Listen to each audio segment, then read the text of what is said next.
தப்பா நினச்சுக்காதீங்க. ஒரு பீரோ உள்ள கொஞ்சம் நகர்த்தி வைக்கணும். நானும் காலைலருந்து கால் பண்றேன். யாரும் வரமாட்றாங்க. கொஞ்சம் உதவி பண்றீங்களா? அப்படின்னு கேட்டிருக்காங்க. அப்போ இவரு கேட்டிருக்காரு, "ஏன் வீட்ல ஆள் இல்லைங்களா மேடம்? ஆம்பளைங்க யாரும் இல்லைங்களா? அவங்கள்ட்ட சொல்லாமன்னா" "இல்ல என்னுடைய ஹஸ்பண்ட் வந்து வெளியூர்ல இருக்காரு. வெளியூர்ல வேலை பார்த்துட்டு இருக்காரு. நீங்க கொஞ்சம் உதவி பண்ணீங்கன்னா நல்லாருக்கும்.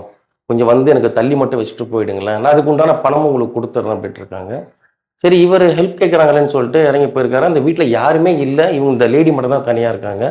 இவரும் உள்ள போயிட்டு அந்த பீரோ எங்க இருக்குன்னு கேட்கிறாரு. பெட்ரூம்குள்ள இருக்கு அப்படின்ட்டுருக்காங்க. உடனே இவரு பெட்ரூம்குள்ள போறாரு. போயிட்டு எந்த பீரோ மேடம் தள்ளி வைக்கணும்னு சொன்ன உடனே, இவங்க இவங்க என்ன சொல்றாங்க, "இல்ல பீரோலாம் தள்ளி வைக்க தேவையில்ல தம்பி. எனக்கு உங்கனால ஒரு உதவி ஆகணும். இது மாரி என் ஹஸ்பண்ட் வந்து 2 வருஷமா ஊர்ல இருக்காரு. எனக்கு கொஞ்சம் அப்படி இப்படி தேவைப்படுது. உங்கனால எனக்கு உதவி பண்ண முடியுமா? நீங்க வந்து நான் உங்களுக்கு அதுக்கு உண்டான பணமும் குடுத்துர்றேன்." அப்படின்ட்டுருக்காங்க. இவருக்கு கொஞ்சம் சபலம் தட்டி